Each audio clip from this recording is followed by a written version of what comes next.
Welcome to the Talk BD podcast. Today, we break down the history of bipolar disorder. Dr. Manuel Sánchez de Carmona, welcome back to our Talk BD podcast. Every time I come back, I'm so excited to share with all of you knowledge and ideas and having all the feedback from all of the audience is great. So thank you very much for all the views and for all the comments. For those of the viewers who haven't caught one of your podcasts before, you are a professor in Mexico City. You're past president of the International Society of Bipolar Disorders, have a long history, almost 30 years, I think, clinical experience working with people with bipolar disorder. But in your life outside of work, you are a lover of Latin dance, of food, of family. And then one of the things I didn't realize, and art, but then also I realized in preparing this episode that you're also a bit of a history buff as well. I'm a history nerd. I love it. And I think that when you combine history, art, because art is history, I think that in the way that you learn more about the artist and about the historical period that an artist was working, you understand better his art, So history, art, and of course, bipolar disorder. When I mix everything in the same kettle, you have this beautiful combination of knowledge after learning from history. And that's part of the idea of today. We're going to be focusing on the history of bipolar disorder. So let's put ourselves in a bit of a time machine. How far back would you like to go? Where are we going to start? I like to begin with the most important reason why I'm doing all of this, because of the patient, because of the people who suffer from the illness. So I want to make reference to Virginia Woolf. Virginia Woolf, as you know, she's the British Bloomsbury feminist writer. And what I think it's fascinating when we review her story is that this, for example, is a letter that she wrote in 1914, and she knew she had an illness. She didn't have the precise name, but as you may see in green, you can see highlighted her thoughts regarding mania. My brain went up to like a shower of fireworks. She's describing mania, how it was like this creative explosion. And it was shooting to every place. That's what she says about the symptoms. And then with a lot of clarity, she goes back to reflect about the months that she spent almost crippled in bed with depressive symptoms. So I wanted to start this way because I want to dedicate this to all of the people in the world who have suffered from this illness and they hadn't had the proper diagnosis or treatment.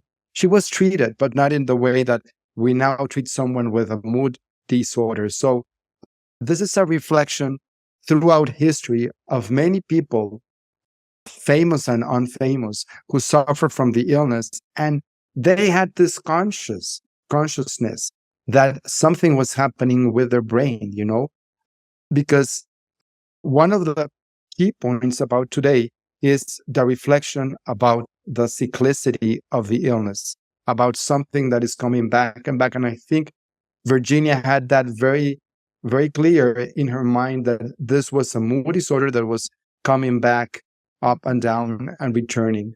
So I want to begin this traveling, going back to Greece, like going to the Roman Greek period of medicine. And here's where the first physicians, philosophers were beginning to talk about illness. Hippocrates, which is called as the father of medicine, he was a great observational doctor, wise man. And he was clear, the first one to say that mental disturbances were due to humoral effects on the brain. Humoral, he was talking about some liquid, some substances inside of the body. And this is so important because he was the first one to make the statement that mental illness was biological, was happening inside of our body.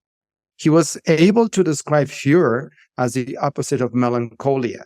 So we was already beginning to talk about this illness in which you had this opposite symptoms that they were generating excitement, euphoria, aggressiveness. And he was able to talk about yellow bile as the cause of this imbalance. At the same time, Aristotle was explaining behavior also in terms of these humoral disturbances. He was talking about a cooling black bile that was leading to slowing down depressive symptoms and anxiety. And also when this black bile was warming inside the body, this was causing euphoria and exhilaration. So this is like the first moments in history that you have the description of this phenomenon. Areteos of Cappadocia, in the second century after Christ, he was the first one to talk about this alteration of the pneuma and the physical soul. Let me describe more what Areteos did. He was very clear in describing the transition of what he called melancholia and what we call now today mania. Some of the patients, after being melancholic, I am quoting him, have fits of mania. So he was describing a same condition that they have both sides of the symptomatology, melancholia and mania. They show off in public with crowned heads as if they were returning victorious from the games. Sometimes they laugh and dance all day and all night. He was describing this behavior that definitely was showing that something was happening inside their brain. Conversely, he spoke after mania. A patient has a tendency to go to melancholy. He becomes at the end of the attack languid, sad, taciturn. He complains that he's worried about the future. He feels ashamed. Going also to this philosopher Posidonius, he was clear to talk about this intermittent disease in which there was this periodical circuit. So I think that his relevance was also talking about seasonality, melancholy happening more during the autumn and the winter, and mania was more coming in summer. So in summary, what we can say about this part of history is that we know that from the perspective of the Greeks and the Romans, they had this description about this group of illnesses that were happening because of chemical imbalance inside the brain, and they were connected, the mania, the agitation, the excitement, with the melancholy and depressive symptoms. And so interesting that many of their observations are still upheld in modern psychiatry and understandings of modern health and bipolar disorder, the seasonality piece and the rhythms that many people experience over the year and over the seasons with bipolar disorder is still something that is very well recognized and researched at this point. I love it. I think it's fascinating to see that they were lacking technology. They were lacking what we know about biochemistry, neurobiochemistry now. But they were clear to say, this is happening because of an imbalance in the brain. It's not caused because of trauma or an overprotective father. They're saying this is happening because something is happening in the brain and in the body. So I think that is fascinating to see. And there's I think one of the secrets why they were so accurate about this was because of observation. They were great observing the patient. And I think that's a take home for all of us, to remember how important it is to spend time listening and watching and learning from the patient, and to understand that by observation, you begin to notice these changes. Working with patients, I have to memorize or remember the way that they talk, the words that they use, the fluidity, like in order for me to notice those changes, you need to observe the person with a mood disorder. And let me go to another moment in history that I love. It is the classical European schools. I'm talking about France and Germany, and we're traveling at the same year. These two wise doctors, Jean-Pierre Falret and Jules Balaguer, they were able to coin the terms folie circulaire and folie à double forme. Let's begin with folie circulaire. This is a term given by Jean-Pierre Falret, and he was very clear to talk about the cyclic course of the illness. which was compromised of 3 periods with that was mania, depression, and a free interval, what he called the interval lucide. What I think is the most relevant part of this contribution was actually the circular form of the illness.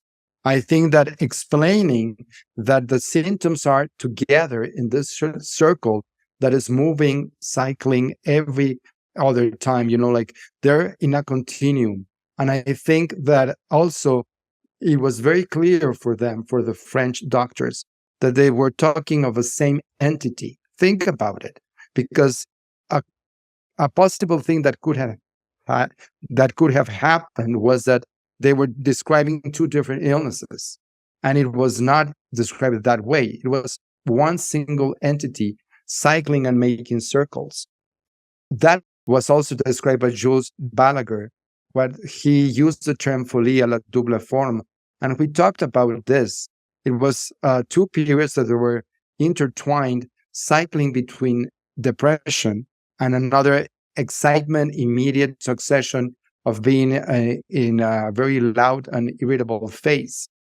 The switch was gradual or sudden. He actually described both kinds of switchings. But the interesting part with both of them is that they were describing this cycling circular illness. And for me, when I did this research, it was so in my face to understand by them how important it is to visualize that disorder as a single entity.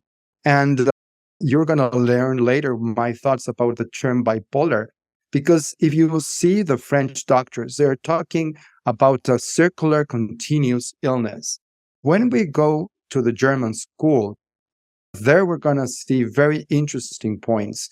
Carl Ludwig Kahlbaum, he described 2 forms of circular psychosis.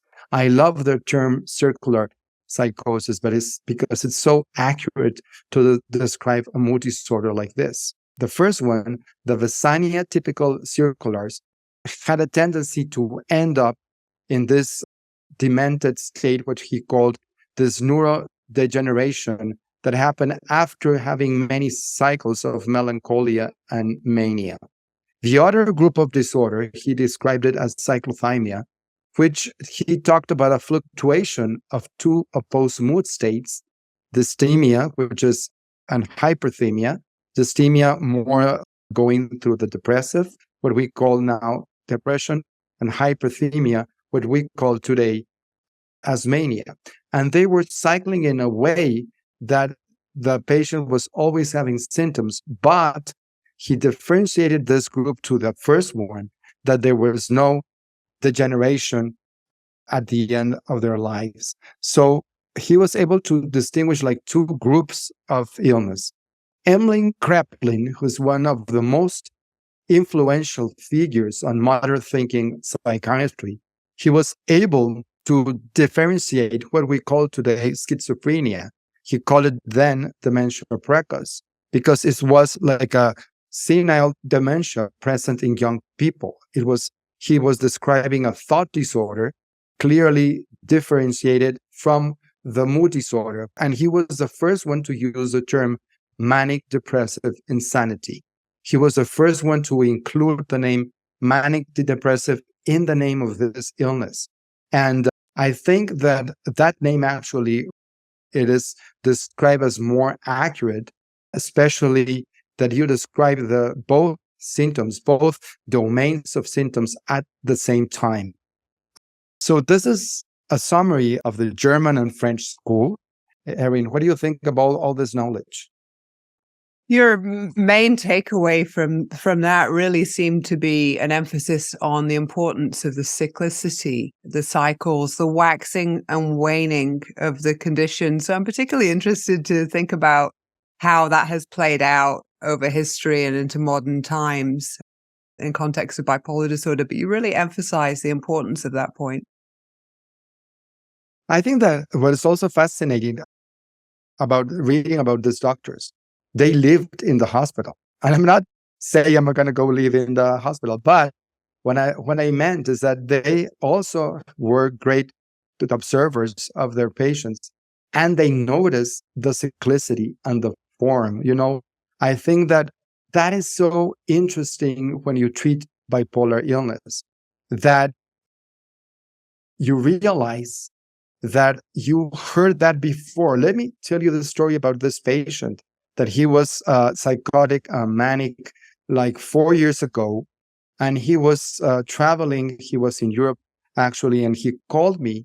And the instant I listened to his voice, I remembered the words and the tone that he used 4 years ago when he was psychotic post-COVID. Like I was like, oh my God, he's going back.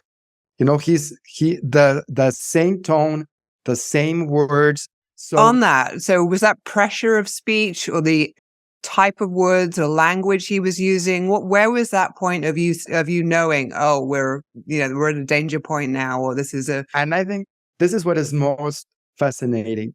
I was able to remember how he sounded psychotic, because it was not pressure. It was actually like speaking in a speed that you feel that he has like a double meaning every word that he's choosing for the words. And I sort of felt that he had like this kind of blocks in his conversation, because he was actually having different thoughts at the same time. He's a physician, actually, and he has a diagnosis of bipolar 1. But if he had any doubts about the illness, the cyclicity, going back where we were 4 years ago, because I have to say that between these two crises, he's been functioning very well. He's treating patients, he's able to function. However, there were some triggers that pushed the depressive symptoms to a point of being psychotic again. And just by listening to the velocity, to the speed of his thoughts, about the wording and about the tone of the voice, is something very delicate. And it's something that you as a patient, your loved ones, the doctor can actually notice that you're going back. And that's what I like about the term circular, because you go back to the beginning, you go back to the first cycle, and it's like repeating the same pattern. However, the take-home message here is that since we know this is going to happen again, there's a lot of chances that this will repeat. We learn from experience to detect it earlier, to treat it earlier, and to try to see what the consequences may be. And when I'm asked by the patient, Manuel, is this going to happen to me? They want to listen. This is never going to happen to you again. And I'm afraid to tell them. That's what they want to hear. The other way, this is going to repeat. However, we have more knowledge. We have more weapons. You have more tools to not end up in the same way. And I think that the moment that you understand that you're in a cyclic illness, that's a key point here. Mm-hmm. And I love this part of history, because I think that when people embrace the term bipolar, and we're going to see very soon who was the one who used the first term for the first time, the word bipolar, they are thinking on a dichotomy, in a black or white, up and down. Mm-hmm. And I think that it is better to see the circle instead of the poles, to understand that you're moving in a circle and that things are going to happen again. Let me go back to this history, Erin. This is a very relevant moment. In 1957, Carl Leonard was the first one to coin the term bipolar disorder. He was the first one to use a name, bipolar. And interesting, he subdivided the affective psychosis in two groups: bipolar, manic-depressive, and unipolar, with two varieties. This is interesting because he was talking about unipolar mania. And that's a reality. I do have a couple of patients, some patients, it's not that common, but I've seen throughout the years, patients who only cycle to mania and they don't have depressive symptoms. Or the other way, as you know, unipolar illness known as major depression. Also, I think that he's very relevant because he was the first one to give some evidence about the family history, about giving this genetic validation, especially in bipolar illness more than in unipolar, especially the depressive characteristic. So I think that Carl Leonard is the one to give the term bipolar. Jules Sangs is one of the most important psychiatrists in our times because he's still alive, and I think it's amazing what he's done throughout the years. He was very clear to describe unipolar patients who had some one or two symptoms of mania, of mixed symptoms, and of course, manic patients with depressive symptoms and depressive patients with manic symptoms with bipolar illness. What he was talking about was about the importance of seeing this illness in a mixed state. You know, he described perfectly. He did this very famous study, it's called the Bridge Study, that included more than 5,000 patients from different countries of the world, different regions, 4 continents. He was able to describe the disorder in a complete and wide spectrum. You know, he clearly describes the illness on a high intensity, where we can find unipolar depression, bipolar 2, which is hypomanic with depressive episodes, bipolar 1, that is mania with depression, the classical manic-depressive illness, bipolar 1. But he also described like this variation of the predominance of manic symptoms, either with mild depressive symptoms or only with pure mania. And also on a less severe intensity of the illness, he describes dysthymia, like a chronic depressive state, cyclothymia, which is the interaction between hypomanic symptoms and mild depressive symptoms, and hypomania per se. What is interesting nowadays is that we also talk about what we say is a subsyndromic bipolar disorder. What I mean for this is that we see family members of persons with bipolar or young patients with certain symptoms of mania or depression, but they don't have the complete list of symptoms, but they have like the beginning of the illness, or they can have for many years what we call a subsyndromic bipolar disorder. This means that they don't get the full-blown manic crisis, but they have like this periods in their life, they have more energy than others. And this is a very important distinction here, because definitely this is a group that psychoeducation and some important changes in their life regarding substance abuse, regarding sleep patterns, can actually help the disorder to always remain in this subsyndromal manifestation. A frontier that is so important, it is the frontier between unipolar depression and bipolar. And Jules Sangs was key in describing this group of patients, that they were having major depressive episodes with 1, 2, or 3 symptoms from mania, or people with a clear manic episode that were having depressive symptoms at the same time. Before I go to talk about this mixed entity, I also want to share with the audience that nowadays, with the abuse of many stimulants or different drugs, even psychedelics can use wrongly, can actually send the patient to a complex psychotic phase that is more commonly seen in schizophrenia or in schizoaffective illness. When I'm talking about this, it's not that the patient with bipolar is going to become schizophrenic. What I meant is that the psychotic acute episode is so complex and so bizarre that can actually be indistinguishable from someone with schizophrenia. Going back to the mixed symptoms, this is the Diagnostic and Statistical Manual of Mental Disorders that is made by the American Psychiatric Association but has a validation worldwide. What I think is so interesting, for the first time in history, it was the term bipolar disorder used in DSM-3. And then in DSM-4, the description of mixed symptoms was given in a way that it was a very strict definition. You had to have 4 symptoms of mania at the same time of 4 symptoms of depression. And that was so hard to get clinically. And I think that the consequence of this innovation in the manual was that no one were actually talking about mixed symptoms. DSM-5, thanks a lot to the contribution of Jules Angst, was able to open the criteria of mixed symptoms. That meant depressive episode with 1, 2, or 3, or 4 symptoms of mania, and the other way around. Manic episodes with 1, 2, or 3 depressive symptoms. This new quote-unquote diagnosis of mixed symptoms, and I'm saying quote-unquote because it's very old. Actually, when we look back about the descriptions of the Germans, Kraepelin was beginning to talk about this mixed states, and he described them clearly.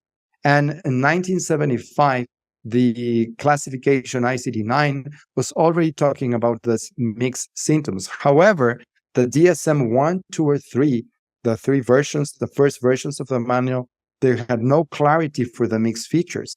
It was until 1983 that the Vienna research criteria opened the possibility of talking about mixed states. And it's interesting that throughout the years, the definition of bipolar illness has been common. There are certain periods of life like this ones in the 80s that the classification was very strict. And now we're going to an open phase in which in 2023, thanks to the contributions of people like Akiskel, he was able to describe the different variety of bipolar illness and the contributions, as I said, of Jules Angst. Now in 2023, we're very open to talk about mixed states. And I think, Erin, this contributes a lot to the concept that was initially described by the Greeks and by the French and German schools, that mixed symptomatology is every day more common. What is happening also in the world today? I think that the term bipolar is sometimes used correctly and sometimes it's overused. This is a cover from the Time magazine, in which it is talking about the diagnosis of bipolar illness in young people and the impact that has in the population. The term of bipolar that is commonly used or misused by the media has a positive and negative impact in the world. I think that the term bipolar is overused very frequently and even used in a very wrongful and stigmatized way. Celebrities like Kurt Cobain, like Carrie Fisher, like Kanye West have spoken, each one of them, and in their time, about having the illness. Kurt Cobain, the vocalist of Nirvana, he made a song after the lithium that he was taking as his medication.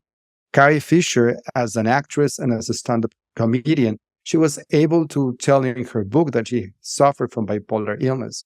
And Kanye West has been publicly open in his lyrics and in some interviews talking about the mood disorder that he has. This can work both ways. It can be inspiring. It can also help to destigmatize the illness, but it can also be used wrongly. And we have to be very careful the way that we talk about these people with bipolar illness. Nowadays, we have societies working for mood disorders. ISBD is the International Society for Bipolar Disorders that was founded in Pittsburgh, Pennsylvania in 1999. I've been working very, very strongly with the society. I was able to be president for 2 terms of the society. And we've done a lot throughout the years, thanks to the collaboration of different countries in the world, members from 4 continents working intensely, clinicians, psychologists, researchers, people with lived experience. I want to say something about ISBD.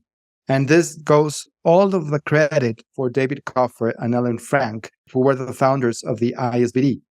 And since the conception, that is in 1999, Dr. Frank always envisioned having the patient and the family members in the audience. And for me, that was visionary, because that's the way for modern medicine to work. We are going into this integrative medicine, in this integral conception in which the physician, the psychologist, the social worker, with the patient, with the family, we all work together. And this year was the 10th anniversary of World Bipolar Day. That's on March 30th. And we were able to start this day. And you may ask, why March 30th?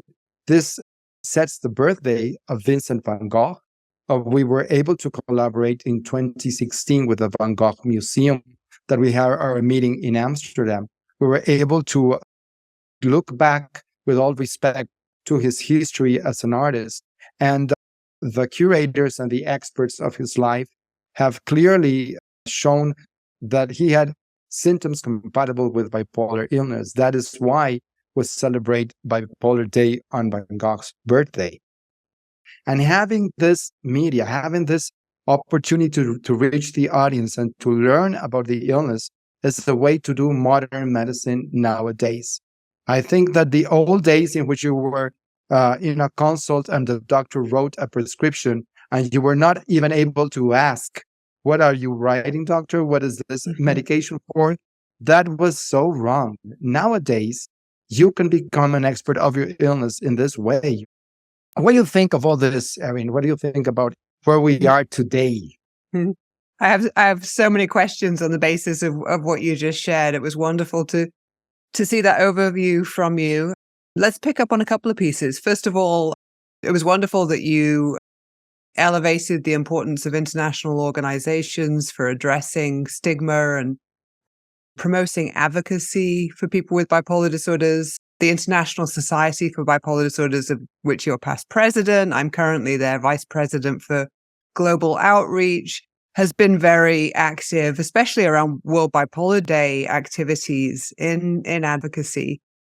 As we have at CREST BD, one of the things that we've heard again and again during our World Bipolar Day events is input from community and people with lived experience of bipolar disorder that they don't, not all of them love the term bipolar disorder at this point. If they could wave a magic wand, many of them would choose to go back to a term like manic-depression that captures the cyclicity, the ebb and flow of the condition. I'm just wondering if you had a magic wand in your hand right now, Manuel, what would you do with it in terms of our language around the condition?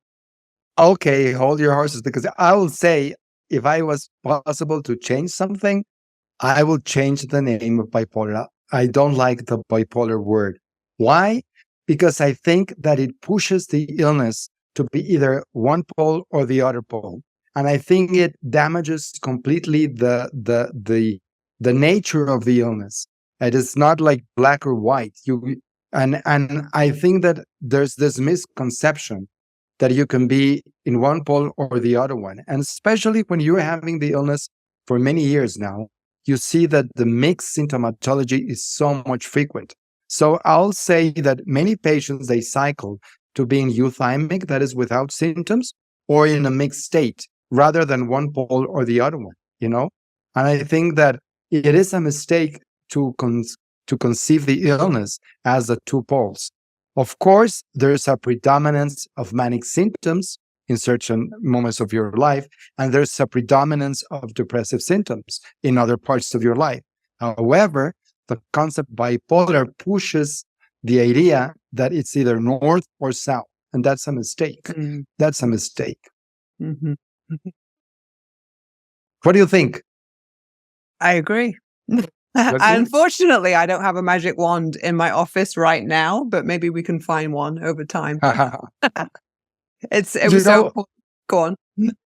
When I was doing this, and I was just thinking that this is great to have this free information for all the patients. And I think that when you look back, when you were saying about the organizations, and I think that the easiness that we can share knowledge nowadays, and the communication that we have nowadays between the patient, the doctor, and the physician, I think that is marvelous. What do you think about it? I think one of the things you're referring to there is the importance of shared decision making. It would be one of the phrases that we use to describe effective medicine being a partnership between the patient, the physician, their loved ones. And it alludes back to your point earlier that it's the nexus in between those different types of expertise where we hold the most power and where the person with a lived experience can be put be put more in the driving seat of how their care and treatment journey should look from their lived experience and what they prioritize for outcomes and how they know and can tell when they've achieved success with particular medications or psychological treatments. We're not in the best position to judge if we have got there as physicians or clinicians. It needs to be the person with lived experience at the center of all of that, of course. Absolutely. I think that doing your own history, doing your own life chart is a key point here. And the same as we learn a lot today about the bipolar history, you can learn about your own history. That's why I address so much the importance of doing your life chart. Always do your life chart. Well, let's get into that a little bit more. Let's talk together about life charting and what it looks like for people who might not have tried it before. Absolutely. And I want to go back to the history. And this is a fascinating story that involves King George III. He is so relevant in history. He was the last king of America. After Queen Victoria and Queen Elizabeth, he was the longest king in the UK. And what is relevant about his history is that in 2015, Queen Elizabeth was able to open the archives and the letters from King George III, and also about the doctors that treated, the royal doctors that treated King George III. And now looking back to his life, I did his life chart. And here you can see, this is an example of how you can do your own life chart. And you have to first think about relevant moments in your life. When you were born, here you can see when the king's father dies, his grandfather dies, so he becomes king of the United Kingdom. He marries Queen Charlotte. He buys Buckingham Palace. He was actually the one who acquired the Buckingham Palace. His first son is born. And here is his first depressive episode with psychosis. And actually, it was a mixed psychotic episode. And this is the way that you write down all of the relevant things. And you can mix historical parts of your own life when you started college, when you got married, with the crisis, with the moments that you were unable to function. Then I like to make some graphs. And as you may see, here are the big 4 psychotic manic-depressive episodes that the king had. And the last 9 years of his life was when Regency was established. His son was taking the reins because he was declared mentally incapable. And this was because King George III developed this neurodegeneration that is commonly seen in certain patients who are not treated properly.